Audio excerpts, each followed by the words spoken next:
I'm Joe Lawrence. Everybody around here knows me as Josie. And I'm also a veteran. Uh, and I'm Korean veteran. And I've been working in different places on the reservation here mostly with education. Kid. I worked with the Head Start program for 20 some years. And as an aide, I started out as an aide. And then I worked with, I became, I went to school, became a teacher back in 1970 to 74, and at UND, Grand Forks. And then I taught, I became a teacher, and then I taught Head Start for 13 years. And then, 3 of those years I was the head teacher. And then I became the director in 1988. I became the director for 4 years. And then I ran for tribal council, and I got elected. So I had to give up my director job, and I became a tribal council member for 4 years. And I've always supported children in education. And I worked almost all my life in education, supporting and helping, trying to get our kids to get a good education. Because I realize how important education is. Myself, I didn't go back to school till 1970. Maybe I was the oldest one there, I don't know, but at UND. But after that, I knew how important education is, and we need. And today, yet, I'm still for that, and I support schools.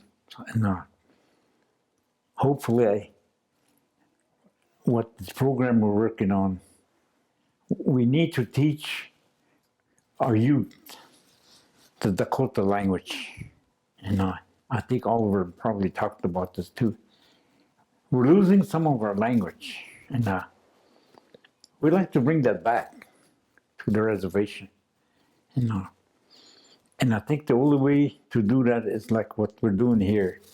And I feel we need to educate our parents, so in turn they can turn around and teach their children, our grandkids, and great grandkids. And I have great grandchildren, so I like to see something like this keeping on. When I'm gone, I like to see somebody carrying this on.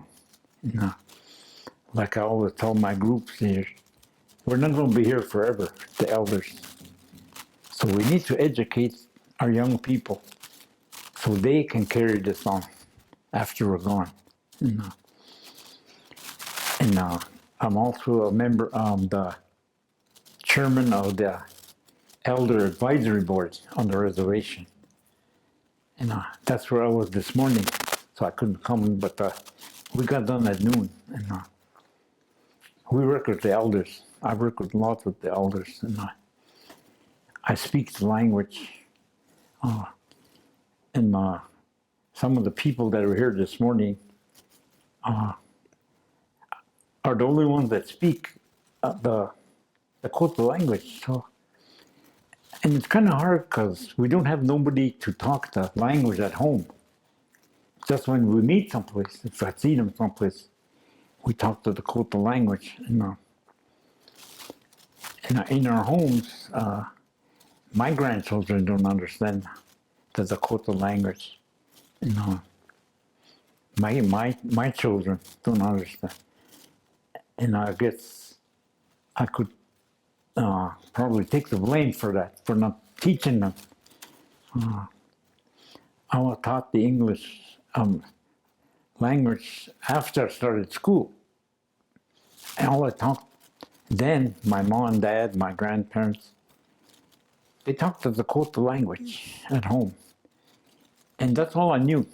till I went to school. And then,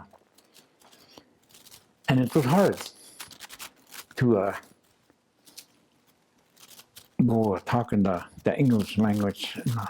But I learned it in school, and I became, like I said, I started working. Well, first I was in the service. Then when I come back, then I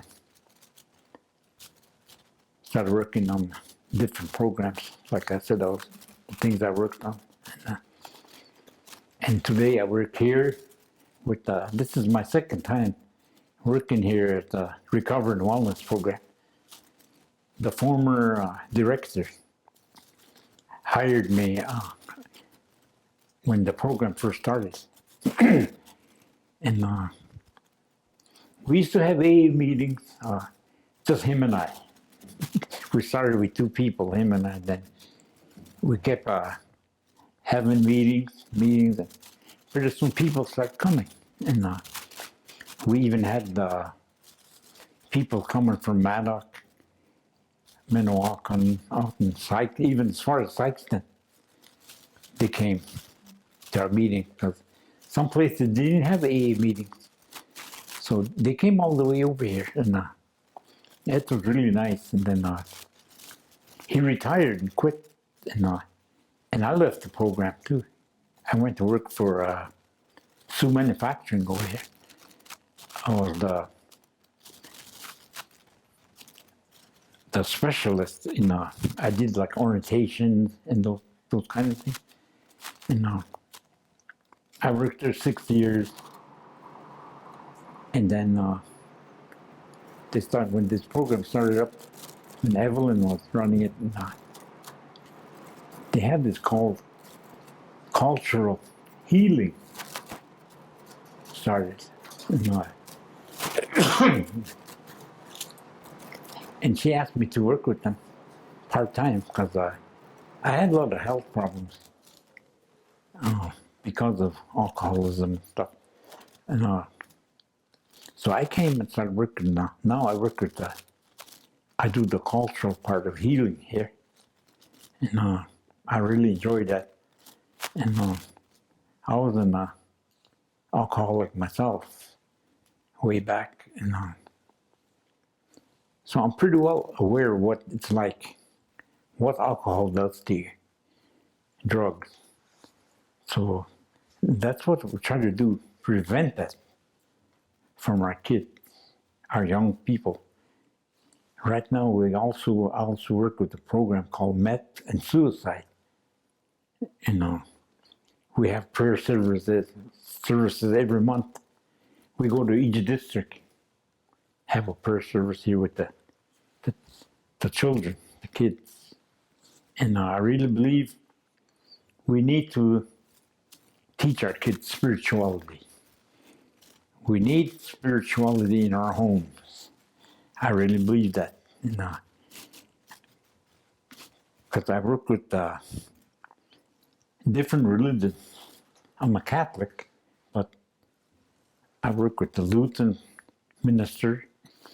I work with the Baptist minister over here in the Assembly of God. We also have a Native American church that I still carry on my tradition. I always say that my tradition, they'll never take away from me. I'll always have that, no matter.